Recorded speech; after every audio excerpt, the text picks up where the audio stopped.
Bonjour les babélites.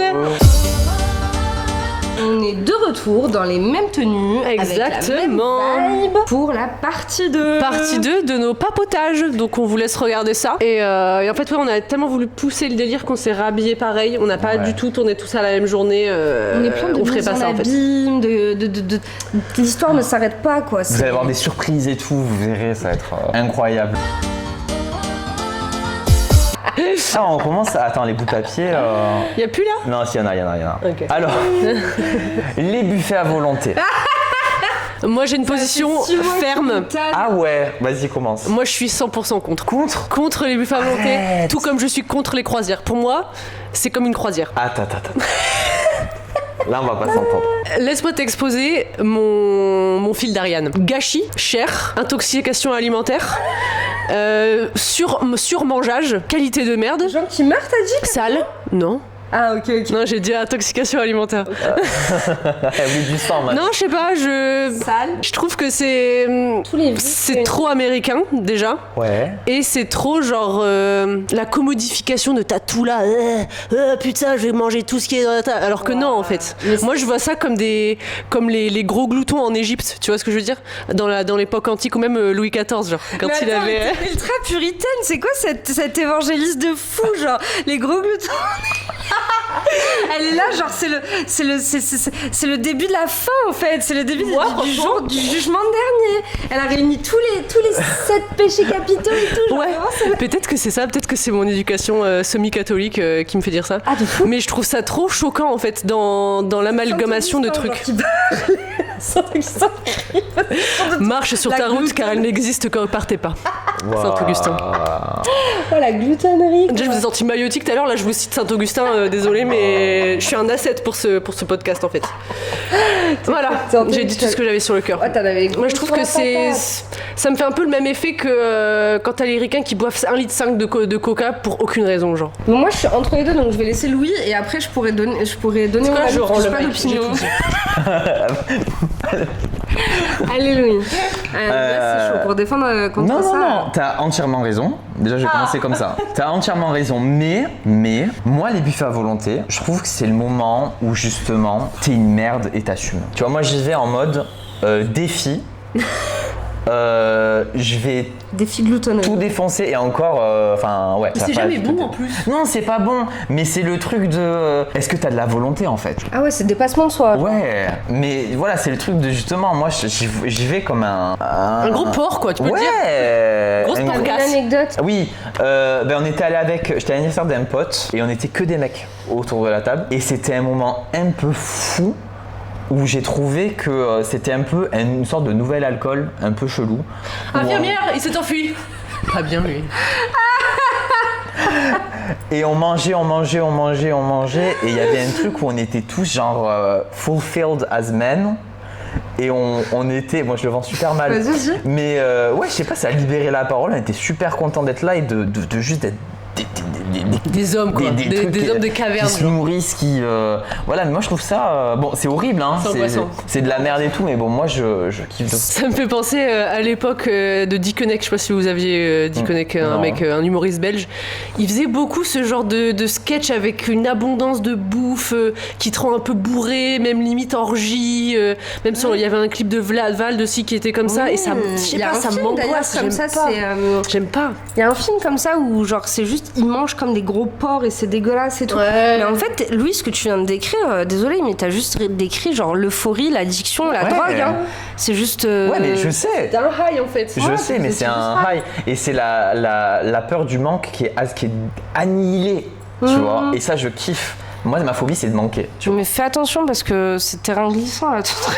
Franchement, ça me fait penser au discours des grosses boulimiques qui racontent. Ah non, mais j'ai pas tous les jours après. Sur la bouffe. Oui, je sais, mais t'aimes bien. T'as bien dit, genre t'abandonner à la bouffe. Ouais, c'est un truc où. Non, bien sûr, je sais que c'est tendancieux de fou. Hein, tu vois. C'est vrai qu'il y a du self-control. Oui, de fou. Non, mais c'est bon, je suis pas addict à ça. Je suis pas addict. Mais ouais, je sais pas, moi, j'y vais en mode. Ouais, on y va, on se lâche, on est des grosses merdes à ce moment-là. C'est 18 000 repas à la fois, on est là. Quand on ressort, on va mieux, on a expié quoi. Voilà, c'est les bains tubes. tu mets tes pâtes dans tes pizzas et. Ouais, tu fais n'importe quoi. T'es une merde. Après, c'est ta manière à toi d'expier. C'est comme les Japonais qui sortent le week-end sans quiller, boire 10 litres de saké et puis la semaine ça reprend quoi. Mais est-ce que tu manges bien la semaine? Oui. Oui. C'est le cheat meal, mais le cheat meal ultime en fait. Est-ce que t'as un pattern quand tu vas au buffet à volonté? Vas-y, explique-nous. Non, mais c'est un vrai rituel. Déjà, il faut commencer par. Je sais pas, moi je commence par il faut prendre des trucs qui bourrent pas trop. Tu vois, j'aime bien tout ce qui est. Enfin, friture, je trouve que ça bourre pas trop en fait. Okay. Du coup, je prends des trucs comme ça. Et. Putain, j'ai l'impression de faire un mukbang en direct. Ça t'excite là quand t'en parles? Pas tant que ça. Ça te donne faim là? Non, ça va. Non, mais j'arrive à. Non, je. Ok. Et non, c'est. J'ai pas de truc prédéfini, mais en gros, je vais vers ce qui me tente le plus. Ouais. Et après, je me dis pas de sucré. Je trouve que les desserts, c'est dégueulasse là-bas, tu vois. C'est vraiment dégueu. Et je prends vraiment le salé absolu et tout. Et j'adore finir, c'est absurde, hein, mais par une soupe miso. C'est absurde. C'est absurde, genre je me dis, c'est le petit bouillon, c'est le truc un peu. Le petit trou normand quoi. Voilà. C'est bien, ça termine, japonais. ça referme le trou quoi. Ça referme Mais la voilà, après moi ce que j'aime pas, c'est les gens qui vont au buffet à volonté et qui sont pas capables de tenir le truc en fait. C'est très. C'est un sport en fait. Ouais. Je sais pas, en fait, tu viens là-bas, j'ai un petit estomac, nana, mais tu viens pas. C'est très viriliste. Ouais, mais c'est ça en fait. C'est le vrai truc là-dedans. Moi je pense qu'il y a à creuser sur les buffets à volonté, les gars. Et les meufs aussi. Non, voilà. mais je pense que ne creusez pas, c'est bon. Franchement, faites pas. Moi, j'ai fait un buffet à volonté une fois avec des gens de ma famille et ça m'a terrifiée. C'est terrifiant. Ah, c'est terrifiant. En fait, Mais en fait, je sais. Pardon, vas-y. Non, vas-y, finis. En fait, j'ai un oncle qui est genre giga obèse, tu vois. Genre, je l'ai pas connu comme ça, mais quand je l'ai revu, ils étaient tous giga obèses et on a fait l'expérience buffet à volonté et waouh! Et je les ai vus justement dans cet état ouais, dans l'action. Ouais. Et mais du coup, ça me fait penser à la scène dans le voyage de Chihiro, quand les parents ils commencent à gloutonner, à manger tout ce qui est pas à devenir fou devant la bouffe et littéralement se transforme en porc. Ouais. Genre, c'est trop tu bien vois, illustré d'ailleurs. c'est trop bien illustré. Et moi, c'est ce côté de malaise, genre de pourquoi tu prends autant parce que c'est ton corps, tu vois. C'est bon après évidemment si c'est tous les jours c'est pas bien, mais toi c'est ça va. Non, je suis mais pas en train de te juger. Non, je juge pas. J'y vais pas en mode à me rendre malade, tu vois. J'y vais plus. En mode vraiment me mettre mal. Maintenant, je mets des limites, tu vois. Avant, je me disais combien d'assiettes je vais pouvoir me faire et tout, tu vois. Ouais, la bouffe, c'était ton. Et c'était même avec mon frère, tu vois. C'était le délire, qui c'est qui va manger le plus d'assiettes et tout. C'est vraiment une compétition. Mais on en parlait un peu quand on avait pris un verre ensemble, là, je sais plus quand, que en fait, le rapport à la nourriture, ça vient de tellement de racines complexes de ta famille, de ton enfance. Si un jour on t'a dit quand t'avais 5 ans, ah bah non, tu prends pas de bonbons, bah du coup, t'es obsédé par les bonbons. Enfin, tu vois, je grossis le trait. Mais je pense que chacun a un rapport unique à la nourriture, sain ou malsain ou quelque chose entre les deux, tu vois. Et ouais, chacun a ses habitudes uniques. Mais moi après les buffets à volonté c'est un truc exceptionnel dans tous les sens du terme, dans le sens où c'est rarement que j'en fais, tu vois. Mais quand j'en fais, je suis super content d'y aller. Oui, et c'est voilà. un truc positif, quoi. C'est fun, c'est rigolo. En même temps, enfin voilà, après, moi étant quelqu'un qui fait la fête et qui me perd le contrôle aussi, genre je peux pas le juger sur ça, tu vois. Des fois, tout le mois, j'attends cette sortie-là parce que ça va me... C'est la perte de contrôle, en fait. Ça va me faire du bien et puis je vais retourner à ma vie normale et ça va aller. Mais moi, j'ai un truc avec le sucre parce que j'ai toujours été une bouche à sucre et je pense que ces dernières années, j'ai beaucoup réduit. Et j'ai vraiment des highs de fou furieux, genre juste de boire un soda, genre. Ouais, la dernière fois, mon chat à la McDo, c'est pas très bien, ça faisait très très longtemps que je t'ai pas allée, et j'ai pris un Coke Float. Donc qui te sert un verre de coca comme ça, avec une boule de glace, avec de la glace dedans, et j'ai mangé ça, je trempais mes frites dedans, enfin, c'était n'importe quoi. C'était le moment de décadence ultime. De toute façon, tu rentres dans un endroit comme ça, pour moi je suis d'accord avec toi, si tu le fais pas à fond, c'est entre 4 murs quoi. Ouais, c'est ça. Ça reste tu sais que tu vas être genre. fou, et en fait j'étais dans la voiture, j'étais folle. J'étais avec mon frère et ma soeur qui eux sont dans l'époque un peu adolescents et qui sont très nonchalants. Et je chantais, je criais, je leur dis est-ce que s'il vous plaît on peut crier, et je hurle de toutes mes forces et tout, genre vraiment ça me met dans un état second et je comprends pas parce que tu t'en rends pas compte en fait, tu t'en rends compte qu'après. La dernière fois on allait manger une glace avec Axel, cette glace c'était la oui c'était la envoyé en vocal en mode j'étais folle. Mais j'étais folle. Et Axel, elle essayait de me parler, elle me disait s'il te plaît, genre, viens on parle. Et j'arrêtais pas de parler de la glace. Ouais, j'étais là, la crimino et tout. Et elle était là, mais s'il te plaît, Manon, genre, viens on parle en fait. Et ça me met dans un état second. Maintenant, le sucre, genre, c'est vraiment pire que les drogues. J'ai jamais été comme ça. C'est pire que les drogues, hein. Ouais. Voilà, c'est pire que la cocaïne, je crois. Il y a ouais, ils avaient fait un truc, une étude là. Mais juste, là, il y a un sujet d'ailleurs que je voulais écrire sur le papier là. Vas-y. Les frites dans le Sunday, faut que tu m'expliques. Non. Faut que tu m'expliques. Alors, on peut demander peut-être à une nordiste la compote et les frites. Attends, vous faites quoi chez vous? Non, c'est les Belges, ça. Ah, c'est les Belges? Ouais, non. Nous, on met du vinaigre sur les frites. Oui, ça, c'est normal, ça va. Tu vois. Mais non, on trempe pas des pas trucs. la compote? Non, Parce que les Belges, ils mangent la compote avec les frites. Quoi? Avec tout, même En fait, avec non, d'autres c'est- trucs, avec les schnitzel aussi. Bah, en fait, ils font une viande. Et pour tremper dans ta viande, tu as de la compote. Mais c'est Oui. pas pour tremper dans les frites, quoi. Oui, mais aussi, Mais- ils mangent avec les... Enfin, en tout cas, ils mangent le salé avec la compote. Ouais, mais les frites dans la. Enfin, même, je trouve ça abject. Non, je trouve qu'il y a du sucré salé et il y a tremper tes frites dans un sundae. Voilà, je suis désolé, je Parce que c'est vrai, comprends dans le pas. Nord, on a genre les pêches au thon et trucs comme ça. Mais je trouve ça moins obscène que de tremper des frites dans un. Comment Dans une expliquer? Et les Japonais, ils font ça aussi. Ils font ramen, super ouais. épicé, avec de la glace dedans. Genre un sundae dedans. En fait, moi quand je vais à McDo, je prends la sauce creamy de luxe. Donc Ouais, c'est trop crémeux, très crémeux. ouais, très bon. C'est la crème qui te... Ah bah oui, bien sûr. Eh ben voilà, le sundae c'est un peu pareil. pickled, genre. C'est pareil, c'est genre, tu vois le salé de la frite ça n'a pas forcément de goût, c'est plus une histoire de texture. Les grains de sel, c'est comme, tu vois, la petite texture, Ouais, c'est comme quand ouais. tu manges des bonbons avec le sucre autour. Ou genre le caramel beurre salé, genre t'as des petits crocs de sel dans le caramel. Eh ben voilà, c'est exactement pareil. Quand tu manges avec la glace, je vous jure, ça t'as pas le, c'est pas vraiment du salé, c'est comme caramel beurre salé. Voilà. Ok. Ouais, mais Essayez. les Américains c'est vrai, font en ça fait. aussi. Moi j'ai. T'as essayé ou pas? Non, ça vraiment ça me ragoûte. Non, mais parce Tu que vois. en fait t'as peur. Je pense que t'as peur d'aimer. T'as peur d'aimer, ça doit être ça. T'as peur d'être abject Non, en fait. T'as peur de je voyais devenir- mes colocs qui trempaient des poignées de frites dans leur glace là. Je vous jure, c'est trop bon. Mais c'est comme les gens qui mettent de l'huile d'olive sur la glace à la vanille ou je sais pas quoi. Ah, j'ai là, déjà vu ça, ouais. Mais, Ça encore, bon. Ben voilà, parce que vous êtes méditanéen. Donc là, vous vous dites, ah, huile d'olive. Ouais. Méditerranéenne, moi. Bah, De depuis Mais que bon, t'es adopté. putain, là. Moi, c'est l'huile de colza, moi. toute façon, l'huile d'olive, pourquoi tu parles d'huile d'olive? T'es Putain, comment elle qui, toi t'engueule. Non, mais t'es qui? Tu te prends pour qui? T'es au-dessus de nous, genre toi, t'as de l'huile d'olive chez toi. Bah ouais. Putain, moi j'en ai plus. Ça fait au moins 6 mois j'en ai pas acheté. Je m'en relèverai pas financièrement, Ah oui. honnêtement. Mais c'est vrai que je crois que c'est 10 euros, un truc comme ça. C'est la hyper bouteille, cher. quoi. Mais pareil, moi, la dernière huile d'olive, c'était un pote qui était venu à la maison. Ouais. qui Ouais, l'avait qu'on avait acheté. Et Bah, là, il en a acheté. Il a même pas acheté de la vraie huile d'olive. Il a acheté, tu sais, le mélange. le mélange, le mix avec l'huile de tournesol. Ouais. Ah, la tristesse. Bah après, voilà, déjà, il est venu chez moi, il n'y a pas de course, il a acheté sa propre huile. Déjà, c'est grave.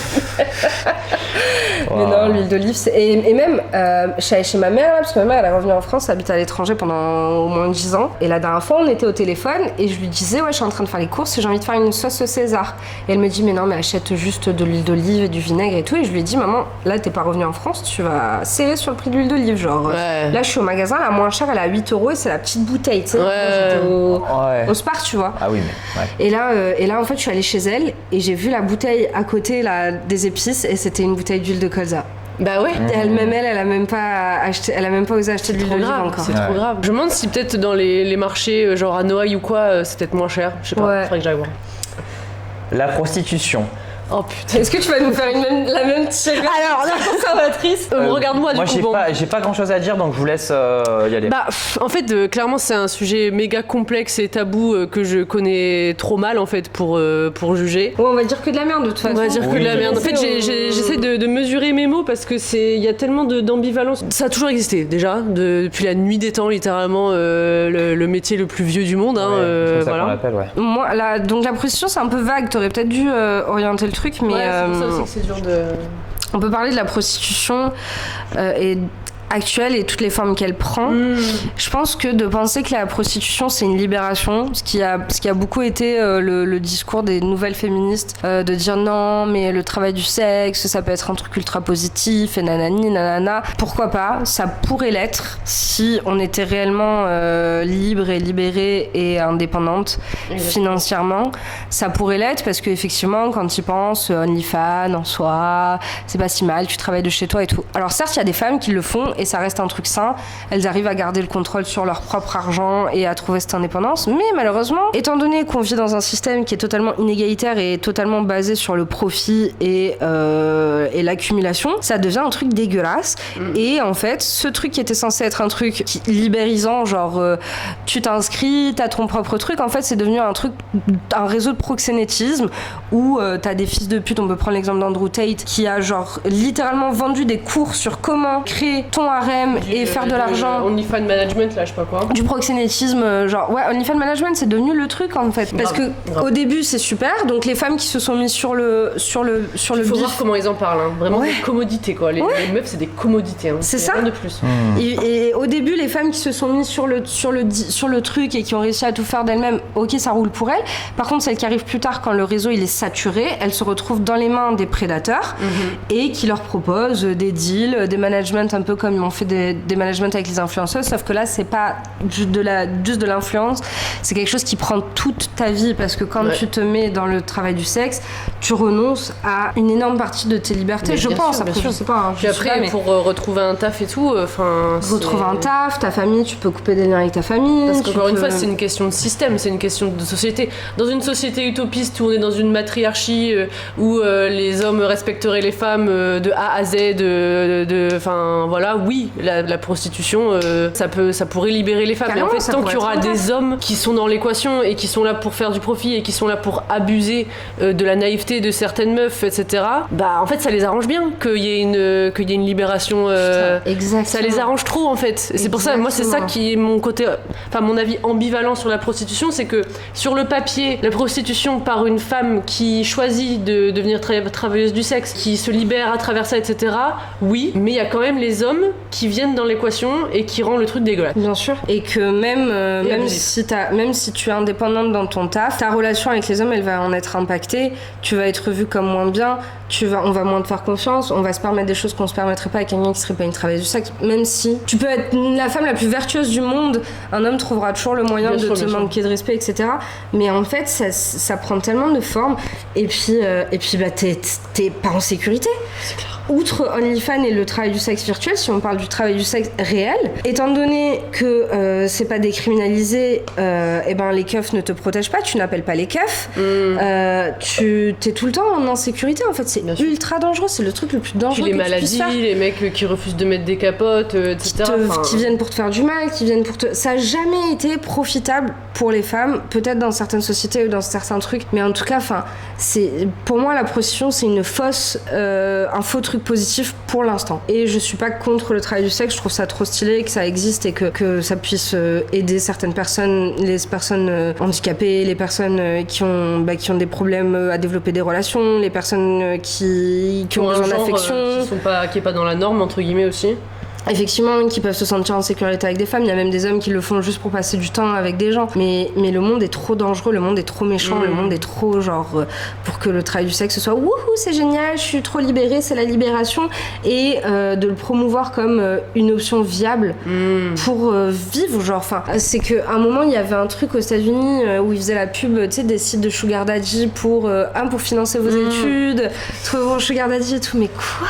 C'est ça vraiment, on est réduit à ça. On est que ça. Et ouais, à un moment c'était ultra populaire OnlyFans, c'était vraiment le truc allez filles. Et puis tu sais, t'as aussi le côté toujours prédateur en fait, des mecs qui attendent que ça, qu'une meuf ait 18 ans pour qu'elle fasse son OnlyFans et qui pète les records, je sais pas quoi. Enfin, tu vois Bad Baby, tu vois, il y a tellement eu de meufs comme ça qui ont tout pile 18, hop, barely legal, et ça y est, c'est les stars d'OnlyFans et tout. Mais en fait, ça veut dire quoi ? Ça veut dire que... C'est pédophile. Bah ouais. Les pédophiles en furie, quoi. Bon, et à toi ? Bah quoi ? Qu'est-ce que t'as à dire du coup ? Je crois que c'est être prostituée, c'est dépénalisé, c'est le client maintenant qui est pénalisé maintenant, je crois. C'est pas ça ? Je pense que c'est pas passé ça. Ah, parce que je me rappelle d'une meuf, une prostituée qui disait... en France ? Ouais, je crois, peut-être j'ai des délires. Que du coup, les clients, ils arrivaient en disant ouais, c'est moi qui risque l'infraction, donc maintenant tu vas faire ce que je veux. Et tu vas changer les prix, tu vas faire sans capote, tu vas faire des trucs, enfin voilà. Et du coup, ils devaient encore plus se cacher. De toute façon, c'est la porte ouverte à toutes les fenêtres. Ouais. Mais aussi, maison close, du coup, qu'est-ce qu'on en pense ? Mais pareil, same shit, c'est merde, c'est du proxénétisme. T'es jamais libéré, c'est... Ça dépend qui gère le truc en fait. fait. Mais c'est même n'importe qui, si c'est une femme, c'est pareil. En fait, le seul moyen pour qu'il n'y ait pas d'exploitation, c'est peut-être pas le seul moyen, mais c'est comment est-ce qu'on appelle ça, les coopérations, les coopératives, pardon. C'est le seul moyen pour qu'il n'y ait pas d'exploitation dans n'importe quelle forme de travail. Par exemple, il y a une entreprise, elle est possédée par tous les employés et c'est tous les employés qui payent une partie des charges etc. Il n'y a pas de patron. Donc même principe avec une maison close, ça fonctionnerait si c'était des coopératives. Ouais. Mais ça l'est pas. Ouais, ça reste toujours des gens qui te font de l'argent sur le cul des meufs, quoi. Et qui exploitent Et en plus, dans le contexte des maisons closes, je sais plus, j'avais vu un pourcentage, bon c'est aux États-Unis, donc c'est peut-être pas aussi terrible en France, mais le pourcentage de meufs qui sont dans des maisons closes, même dans des strip clubs, contre leur gré ou dans des contextes de trafic humain, tu vois. Qui restent là, ouais. Et qui peuvent pas se sortir de ça jusqu'à ce qu'elles atteignent un certain montant d'argent généré. Enfin, c'est vraiment de la commodité. C'est de la commodité. Et tant qu'il y aura un système patriarcal, de toute façon, la prostitution, ça pourra pas être éthique. Next. Le dernier papier. Ah, vas-y, dernier papier. Let's go. Les radins. Ça, c'est une suggestion de mon ami Kevin. Ah, c'est moi, du coup. Ouais. Non, c'est pas toi la radine. Mais je pense qu'il y a le radin argent et le radin, genre de son temps, de sa créativité, de sa... Enfin, tu vois, je pense que le concept de radin, c'est un peu vaste. Ok. Ouais. Et je sais pas du tout ce que je vais dire après. Super. Voilà. Les radins. Moi, j'aimerais bien être radine. Des fois. Je pense que ça peut être une super qualité. Pas radin, mais proche de son argent, proche de ses choses, etc. Ouais. Je pense que je le suis tellement pas que ça me met dans la merde, en fait. Et je pense que c'est... Quand je vois quelqu'un de radin, bah, ça me casse les couilles, en fait, parce que j'ai tellement cette idée, et c'est terrible, hein, mais que tout m'appartient et que tout ce que j'ai appartient aux autres, que je suis très frustrée quand... En fait, j'ai très peu de limites, de boundaries. Propriété, tu veux dire? Sur la propriété, et du coup, c'est frustrant pour moi, alors que je sais que c'est pas un truc réalisable. Genre, j'ai pas le droit aux choses des autres. Tu vois ce que je veux dire? Mais dans ma tête... Mais comme toi, c'est ton fonctionnement avec tes affaires. Ouais, et je pense que c'est peut-être un problème de quand j'étais... Enfin, j'imagine que c'est un truc de l'enfance et tout, tu vois, parce qu'un enfant, tu dois lui apprendre les boundaries, etc. Et je pense que moi, j'ai pas trop saisi ce truc, donc je sais que c'est pas mes affaires, mais je suis toujours tentée. En fait, j'ai toujours aussi l'idée que les gens vont me faire des cadeaux. Et ça c'est genre à chaque fois que je rentrais de l'école, et ça se passait jamais, hein. Ça se passait, peut-être on me l'a fait, tu vois, comme les chiens, genre, tu vois, si t'amènes ton chien à un café et que le mec lui donne un bout de jambon, il va passer tous les jours devant cet endroit et il va se dire ça va passer. Je vais retourner et on va me donner un bout de jambon. Voilà, et en fait, j'ai passé toute mon enfance, peut-être mes parents une fois ils l'ont fait, et à chaque fois que je rentrais de l'école, je me disais peut-être aujourd'hui je vais avoir un cadeau. Wow. Et en fait, c'est comme ça tout le temps. Je sais pas si c'est le concept de radinerie en vrai. Je dis pas que t'es hors sujet. Oui, je suis hors sujet. Mais en vrai, c'est pas. Je sais pas si ça rentre dans la définition. Mais c'est intéressant. Parce que quand tu parlais des trucs. Mais non, mais la meuf, pardon. Mais tu vois, par exemple, moi, j'ai grandi avec ma petite sœur, on a 3 ans d'écart. Donc en fait, t'avais aussi. Je pense que au-delà de la radinerie, c'est plus peur de manquer de quelque chose, tu vois. Quand t'as des petits frères et sœurs ou des grands frères et sœurs d'ailleurs qui sont proches de ton âge, parce que toi, t'as grandi principalement seule. Ouais. Oui, c'est ça. Que moi, tu vois, quand ma sœur, je sais pas, elle sortait un pot de Nutella, dans ma tête, je me dis putain, elle a pas intérêt à le finir. Tu vois ce que je veux dire? Ouais, t'es tout le temps dans le... Ouais, t'es le temps à essayer de gérer, on va me prendre ça, puis ça je vais le cacher parce que si jamais elle tombe dessus, elle va vouloir le prendre, enfin tu vois. Ah, et toi aussi. C'est plus un concept de propriété qu'un concept de radinerie. Et du coup, il n'y a pas eu de... Non, c'est pas lié pour moi, je pense. Toi, t'es radin ou pas? Non, franchement, je pense pas. Il y a pas une époque où tu te considères Il y a eu, radin? alors... Mais est-ce qu'on peut être radin quand on est pauvre, en vrai? Je pense pas. Alors, est-ce que je peux parler d'un truc vraiment bizarre? Mais il s'est passé un truc trop bizarre dans ma... C'est pas si c'est vraiment... C'est lié un petit peu. Je vous explique. En fait, quand je suis devenu prof, je suis passé de classe pauvre à classe moyenne, genre. On va dire en... Ouais. Et du coup, il m'est arrivé un truc trop bizarre, c'est que je me sentais obligé d'inviter tous mes potes qui étaient encore dans la classe pauvre quand on sortait et tout. Genre, je me suis dit, ah ouais, il est en galère et tout. Ouais, en mode étudiant. Il faut que je te truc, il faut que je te machin et tout. Et je trouve ça un peu, je sais pas, c'est un peu... Est-ce que c'est pas un peu du mépris de classe, un peu genre... Non, je pense pas, parce que, en fait, comme tu te vois dans eux, c'était plus de l'empathie, en vrai. Mais vous connaissez des gens radins? Parce que depuis tout à l'heure, on parle de ça, fou, mais... ouais. Ah, vas-y. Voilà. Bah, mes parents, ils ont une copine que je vais pas nommer, mais vraiment c'est le genre de meuf à tout congeler et à te sortir ces vieux trucs congelés depuis 3 ans quand tu vas prendre l'apéro chez elle, à rendre malade les gens, carrément, tu vois. Ouais, vraiment. Tu vois, ils avaient fait un anniv, elle avait acheté des... Vraiment, je te jure. Ta némésis. Je te jure. Et vraiment, genre, radine au point d'être égoïste, en fait, tu vois. En mode de, ouais, j'ai des surimi dans mon frigo depuis 4 mois, bah je vais leur servir parce qu'il faut pas les jeter, tu vois. Ah ouais, ok, elle attend que les chiens viennent manger. Ah vraiment, et maman, ils avaient fait un anniversaire, elle avait acheté des saucisses certainement des mois avant, et les gens vraiment ont été malades pendant l'anniversaire, tu vois. Enfin bref, c'était vraiment sur la bouffe. Et après, tu vois, genre quand je réfléchis à ma famille, ma mère, je pense qu'elle a ce concept un peu de radinerie, mais dans le positif. Genre, tu sais, à l'époque, on allait faire les déstockages, on allait à MacArthur-Glen, on allait aux excedences, aux aubaines, des trucs comme ça, tu vois. Mais je pense qu'en effet, il y a beaucoup de gens qui pensent que ça, c'est radin. Genre moi, par exemple, je vais toujours en fripe, je vais toujours acheter des trucs à Zeman, enfin, tu vois. Je pense que c'est plus être pas assez aisé pour pouvoir aligner de la thune pour acheter un t-shirt ou acheter quoi, tu vois. C'est pas radin, ça c'est économe. Mais moi, il y avait des gamins à l'école qui me disaient que mes parents étaient radins parce que j'avais pas de vêtements de marque, par exemple, tu vois. C'était le truc un peu de... Ouais, genre, tu sais, tu t'habilles à Kiabi, ta mère elle est radine, genre. Ah oui, ok. Ok. Radin, la définition... Mais attendez, venons définir radin. Ouais, j'avoue, on n'a pas... Radin, moi, c'est quelqu'un qui veut pas donner aux autres, genre. Voilà, en général, pas que pour l'argent. Ouais, moi, non, voilà, c'est ça.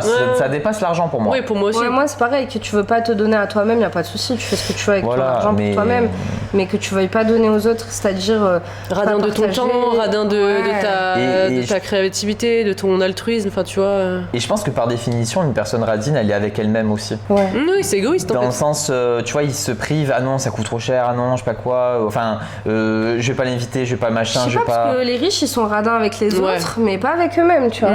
Ah, mais là, toi, tu parles des ultra riches. Non, je parle des riches aussi, des radins, genre radins que, par exemple, tu vas chez eux, ils sont près de leur par exemple, argent. la cousine, là, sûrement que elle se mangeait pas, elle mangeait pas les trucs moisis, tu vois, elle les gardait, peut-être pas, tu vois, peut-être qu'elle aussi, elle mangeait des trucs moisis, mais il y a des gens comme ça où tu vas chez eux, ou alors ils te proposent rien, juste ils te proposent rien. Ouais. Tu vois, et dès que tu pars, eux, ils mangent. Oh ouais, ah ok, genre, je vois. moi, je connais des gens très très très proches de moi qui sont devenus comme ça, tu vois. Avant, c'était pas du tout le cas. Et là, la dernière fois, je vais manger chez eux, il y a une copine qui est là, et ils disent ah ouais, on lui garde à manger. Finalement, ils mangent comme des gloutons, mais vraiment, genre la gloutonnerie de. Du buffet à volonté. Voilà, du buffet à volonté. Et il y a plus à manger pour ta copine. Et ma copine qui arrive, et moi, je dis je peux lui préparer un truc et tout. Ils sont là, non, mais regarde, il y a des fruits et tout, elle va manger les fruits. Une vieille salade de fruits qui était là depuis 3 jours, tu vois. Wow. Et des gens qui deviennent comme ça, genre radins, parce qu'ils arrivent plus à partager, à être empathiques, à être normaux, quoi. Ils deviennent juste des gros weirdos, tellement ça leur fait mal, genre ça leur coûte de donner aux autres, genre ils voient plus la valeur ajoutée de si je partage on va passer un bon moment, tu vois. C'est juste non, tout pour moi. Je pense que c'est ça la radinerie. Et je pense qu'on a du mal à en parler parce qu'on l'est pas, quoi. Ouais, et moi pendant longtemps je pensais que j'étais radine de mes sous, tu vois. Mais en fait j'étais juste pauvre. T'es juste pauvre. Juste pauvre, juste tu survis. Parce qu'au contraire je kiffe trop, genre donner des trucs à mes potes, partager de la bouffe, enfin tu vois, genre ça fait partie de ma personnalité, tu vois. Voilà. Et il faut que ça sans attendre de retour. Sans qu'il y ait le retour. Parce que quand même je pense que dans l'inconscient collectif, dans les médias et tout, quand on dit radin, on pense vraiment quelqu'un qui est proche de son argent, qui compte ses sous, qui va t'offrir un cadeau de merde recyclée, enfin tu vois. Ouais. Alors qu'en fait c'est plus que ça, je pense, le radin. C'est un état d'esprit. Voilà. Ouais. On a mal au dos les amis là. Franchement on voit que la trentaine approche. Même tout pour vous, mais bon, grâce à vos, comment on appelle ça, les dons que grâce vous à vos faites, dons généreux. Il nous reste pas un papier ? Ouais, il nous reste un papier. T'es sous la naile d'un coup. Louise. Qu'est-ce que je pense de Louise ? Écoutez, je suis très contente de l'avoir rencontrée. Je pense que c'était l'une de mes meilleures rencontres à Marseille parce que, en fait, j'en parle souvent, mais l'amitié de quand t'es adulte, c'est un truc tellement complexe qu'on ne t'explique jamais. Ou en fait, quand t'es enfant, c'est facile, tu les vois tous les jours. Ces gens. Même étudiant, ado, c'est beaucoup plus simple. C'est ça, ces gens, tu les vois tous les jours à l'école ou à la fac ou au taf, et forcément, par la force des choses, tu vas être amené à les revoir, à les machins. Par contre, quand t'es adulte et que t'as pris goût à la solitude, à rester chez toi, à ton confort, à ton machin, ça devient plus dur de te faire des amis et de conserver les amitiés. Et puis y a surtout plus de conserver règles. Les amitiés. Ouais. Et il y a plus de règles et il y a plus de machin. Et Louise, ça arrivait à un moment où justement j'étais dans cette optique-là de c'est bon, tu vas arrêter de fuir les amitiés, les machins. Et en fait, on a réussi à se faire amis, une amitié productive. Ouais. Regardez, on a fondé l'Empire Babel. C'est clair. De nos mains. Et on arrive à être, je pense, assez honnêtes l'une avec l'autre et à pas empiéter sur les boundaries des uns des autres. Et ça, je pense, elle m'a m'a vachement appris ça, Louise, parce qu'avant Louise, j'avais que des amitiés où on se donnait tout, tu vois, et que c'était genre super toxique, où ça penchait toujours sur l'amour, l'amitié et tout, justement, ce truc-là, cette distinction que moi-même, j'arrivais pas à faire. Là, aujourd'hui, je talk shit sur les gens qui arrivent pas à le faire, mais j'arrivais pas à le faire non plus. Et je pense que Louise, elle m'a appris ça parce que elle est vachement saine et vocale sur ses boundaries, et du coup, voilà. Ça fait trop plaisir. Ça fait trop plaisir. Voilà, je crois qu'il reste un papier. Juste avant, alors je vais dire un truc un peu absurde, mais quand on est enfant, les références sur l'amitié, qu'est-ce qui fonde le fait, qu'est-ce que c'est un ami quand t'es gamin? Olive et Tom. Ouais, c'est les Franklin, genre, moi j'allais dire ça, c'est Franklin, genre Franklin avec l'ours et tout. Titeuf, ouais, c'est des dessins animés en fait, c'était référence. Et je trouve ça, c'est la seule, quand tu parles amitié, je pense que quand t'es petit et tout, le seul truc qui vient à l'esprit, c'est ce que tu vois à la télé. Quand t'es adulte, c'est Sex and the City, Friends. Non mais c'est vrai que de toute façon, plus t'avances dans ta vie, ce que je vais pas te dire avec l'âge, parce qu'en vrai je sais pas si ça a trop une incidence tout le temps sur l'amitié, mais moi dans la situation où j'étais quand je suis arrivée à Marseille, je connaissais personne, genre je suis arrivée ici pour un taf et j'avais personne, et vraiment genre carrément je m'asseyais à Cours Julien le soir et j'attendais que les gens viennent me parler pour me faire des potes, tu vois. Ah ouais, le spot incroyable. Vraiment hein. Mais du coup j'ai rencontré une meuf qui m'a fait rencontrer plein de gens, qui m'ont fait rencontrer des gens, et c'est comme ça qu'on s'est rencontré avec Manon, tu vois. Mais c'est vrai que depuis, ça fait 3 ans que je suis ici, il y a quasiment que Manon qui est restée qui est devenue déjà très très proche de une, et de deux qui est restée vraiment de façon pérenne, tu vois. C'est dur hein. Ouais, parce qu'après les gens qui se mettent en couple, les gens qui déménagent, les gens qui ont un taf qui est trop prenant, enfin tu vois, t'as une vie d'adulte en fait. Ouais. Donc c'est trop compliqué. Nous on est 2 grosses feignasses, donc c'est bien. 2 gros schlags, donc 2 gros schlags. C'est parfait. Je suis pas sûr. Je crois qu'il reste un papier. Ouais si, il reste un papier. Je vais le prendre pour toi si tu veux. Louis. Vous avez fait... Ok. C'est vrai que je voulais pas prendre, je me suis dit c'est un peu stressant, je peux pas parler du moi et tout. Go for it. Moi Louis, bon délire. Louis, bon délire. Là tu talk shit sur moi, tu me dis des trucs genre une grosse merde et tout. J'ai eu peur, genre. Très content de l'avoir rencontré, à la base c'est un pote de Manon. Et je parle de lui comme s'il était pas là, tu sais, genre. Mais voilà. Il n'a jamais été là, Louis. Non, c'est vrai, hein, c'est un mirage. L'ami imaginaire. C'est ça. C'est un peu, en fait au début c'était un peu l'ami imaginaire de Manon, parce qu'en fait il habite à Paris, donc moi je le voyais pas. Je me disais Manon elle a un pote fictif en fait. Et en fait non, il est là. Parce que Manon en fait elle me parlait de lui, mais je l'avais jamais vu dans la vraie vie quoi. Mais il est où? On parlait à 2 depuis tout à l'heure? Bon il était pas là en fait. Il était pas là. On aurait pu. Ok vas-y décale-toi, j'ai mal au dos moi putain. Mais qu'est-ce qui nous a pris? C'est quoi Je sais pas, mais on parlait avec qui en fait? C'est pas ouf. Bref, et en fait non, c'est un mec super, je l'adore moi, il est trop bon d'elle. Ah ouais, je l'aime trop moi. Ouais mais c'est parce qu'il n'existe pas. On vous a fait un petit prank. Et voilà, c'est donc la fin de la partie 2. Et nous sommes très heureux si ça vous a plu. On a reçu déjà des milliards de messages en mode vous êtes trop fun, vous êtes trop intelligente. Donc on a posté la première partie, ça vous a énormément plu. Ouais. Et ce qu'on se dit, c'est que sans vous, on serait pas là. Encore une fois, sans vous, on n'aurait pas tout cet élan créatif, cet invité de marque. C'est clair. Attends, j'ai le premier invité qui revient. Hein. C'est vrai. C'est déjà les autres, vous avez dégoûté, ils veulent plus voir vos gueules. Hein. C'est clair. Non, je pense que c'est juste qu'ils ont pas su affronter la fame en fait. Il y a des gens, ça leur monte vite à la tête, ils pouvaient plus être reconnus de partout, ils peuvent plus faire leurs courses, ils peuvent plus aller boire un café. Je pense que c'est surtout ça, moi. La fame, c'est pas facile à accepter pour tout le monde. C'est vrai. Mais nous, on gère très bien. Ouais, moi je Lui, il gère très bien. C'est bon, hein. De toute façon, lui, est-ce qu'il est vraiment réel ou c'est juste un mirage? Bisous les babelites. On se voit la prochaine fois. Bye. Tu peux la mettre la musique allemande, non?